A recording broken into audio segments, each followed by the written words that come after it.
Thriller Bark is a story arc not treated with much praise by the fanbase, with it either being treated with apathy or disdain by a large portion. That said, this video serves to go into the pros and cons of the arc, to analyse whether or not it stands as an underrated work or worthy of scorn. There are a lot of individual points that everyone can acknowledge were to the arc's benefit, such as Zoro's display of loyalty to Luffy with the Nothing Happened scene, or how Brook ties into Laboon, who until this point had seemed as much of a throwaway plot point as the Davy Back fight still is, for now at least. There are a few elements not mentioned often as praiseworthy though, which I'd like to focus on. First off, Gecko Moria is one of the most underrated yet well-handled villains and foils to Luffy in the story. His introduction is far more casual than the typical cool or intimidating one for other villains, with him sweeping on his back without much care to what's going on, in a manner that we can expect of Luffy. He is also someone lazy enough to leave everything up to his subordinates, whereas Luffy puts as much effort into fulfilling his role as any of his nakama. His personality beyond this is the inversion of Luffy though. Just like Crocodile, Moria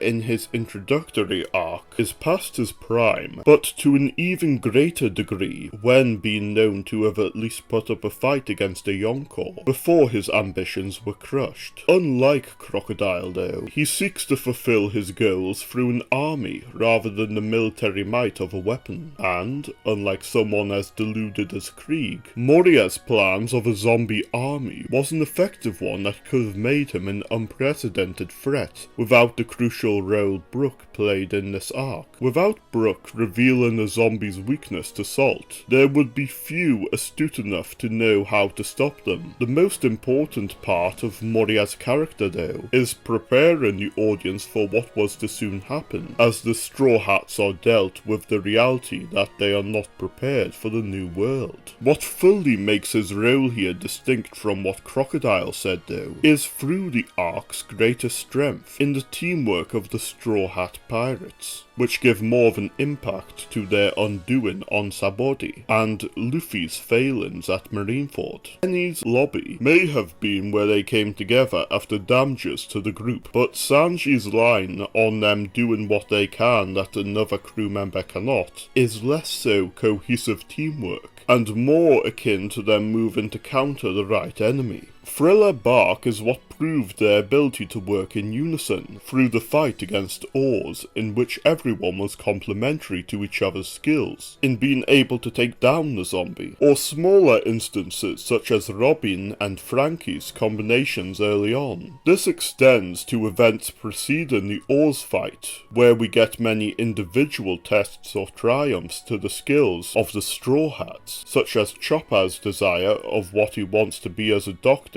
being opposed by his former idol Dr. Hogback, Frankie being given the opportunity to make use of his carpentry, which has honestly become a bit of a rarity now, Sanji having to confront an old desire being taken from him, which does have issues that we'll get to, and the two standout character journeys of the arc aside from Brooks, with Usopp and Zoro. Usopp defeating Perona isn't just a nice win for him, but a necessary component of where the events of Water 7 left off. Usopp may have apologised for his actions, but this being enough to wipe the slate clean for the crew or himself is debatable. It's with him putting in the effort to defeat someone who the rest of the crew couldn't, that he truly moves beyond what self-doubts and conflicts had caused a rift between he and Luffy, with him turning his self-deprecation into a strength, along with being able to switch to his confident side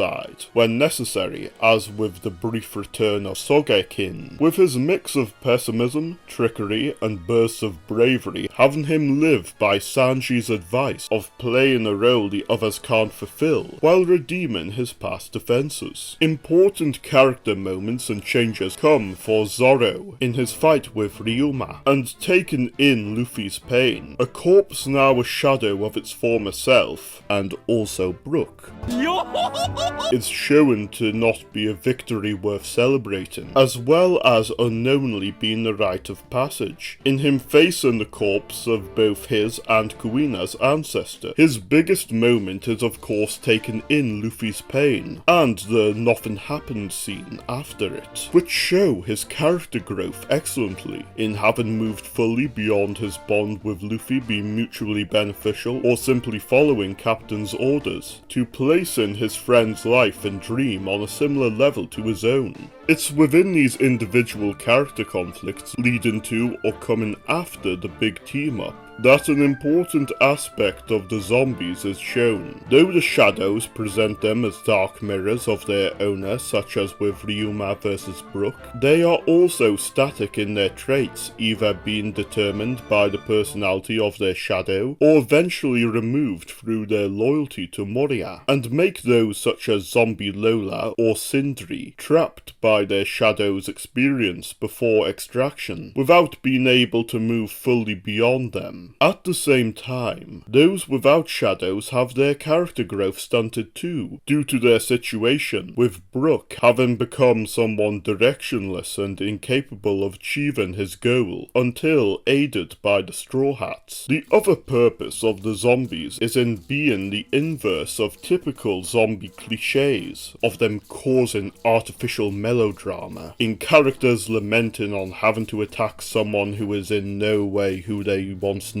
Whereas here, the zombies are what are unfamiliar, with the shadows being what are recognised as something to bond with. It also serves to reflect certain aspects of character dynamics, and nowhere is this more apparent than the Straw Hats facing Oars. Luffy's shadow makes this essentially a battle of the crew proving they don't have to rely on Luffy alone, and do what they can to keep their captain in check if necessary, while also aiding in his best qualities flourishing. There have been several cases of an overt evil alter ego of a shonen protagonist being brought about, and just to be clear, I'm not talking about cases of dark mirrors of them such as with Blackbeard, but this may very well be the most creative spin placed onto it within the demographic, and for an example of how poorly it can be done, you may be interested in my analysis of Goku Black and Zamasu from Dragon Ball Super. It's surprising to see a complaint many have of Thriller Bark is the zombie aesthetic, when the narrative of this arc is the inversion of most zombie cliches, to make something meaningful, though we will go over some valid complaints soon. Also, for the setting, it's rather unique for the entire arc to be upon a ship on the sea, rather than on an island of some kind, which, other than the battle at Baratier, or the third round of the Davy Back fight, is far less common than you'd expect of a pirate manga. It's through the Straw Hats' great teamwork overcoming adversity here that Moria's warning of the New World and their separation at Sabaody hits even harder, as well as shows how important Luffy's crew is to his success, as we see with his failure in Impel Down and Marineford, when forced to rely on himself in scenarios that were far too much of a difficulty spike, making Thriller Bark the perfect pride before the fall. After the battle, there's of course the song Binks' Sake, which Oda put a lot of care into, and may possibly hint at the lyrics being a guideline for some future plot developments. This song is synonymous with Brook, and, as formulaic as it is for each of the Straw Hats to have some level of loss or trauma in their backstory, Brook features a lot of elements to make him stand out. Not only did he lose more loved ones than any other Straw Hat, but the nature of his power and isolation in the Florian Triangle provided a masterful display on the pain of surviving in solitude, when knowing he would have to outlive all the Rumbar pirates, only being kept sane by his promise to Laboon, all the while wondering if Laboon had either moved on or grown resentful, and even that seeming an impossibility when and losing his shadow, yet still doing what he could to remain true to his promise, in him holding on to ideas of hope when having lost thoughts of hope a long time ago, in much the same way Ashura Doji would in Wano. The scene of him playing Binks' sake as each of the Rumbar pirates fall one by one, juxtaposed with the happy atmosphere in the present, and the lyrics concerning the passing of time, make it a perfect encapsulation of some of One Piece's core ideals and tone. It's enough that anyone can feel justified crying watching it, even if they don't have eyeballs.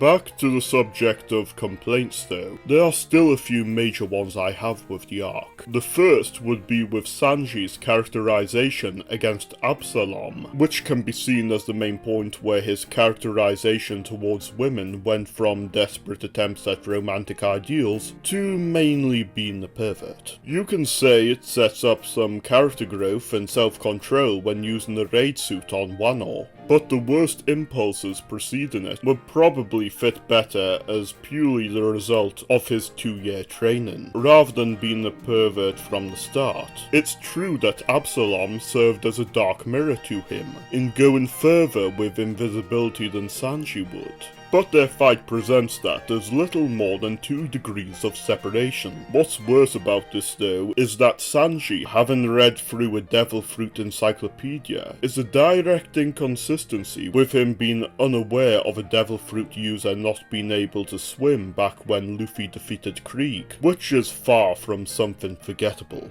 The one bad thing about the fight with oars is highlighting one of the biggest issues in presenting tension for characters in their durability, as the emphasis placed on it for even some of the weaker Straw Hats makes it more apparent than before that character durability is purely plot dependent, something that, while apparent in many prior instances, has only gradually become more egregious with more frequent examples of the arcs after Thriller Bark. Following on from the oars fight to the climax against Moria, Luffy, being the sole opponent to take down Moria, flies in the face of the great themes and teamwork attached to the fight with oars. Also, although I understand Moria's defeat showcasing the difference in willpower between he and Luffy, it's also quite incompetent for someone taking in 10 times the shadows Luffy did, being such a glass cannon that a few attacks from a far weaker version of Luffy completely undoes his trump card. Still, the issues within this arc are quite few and far between compared to what it does well, which, for the reasons I've mentioned, make Thriller Bark a contender for the most underrated arc in the series, especially when overlooked due to the 2 major arcs of the story it's sandwiched between.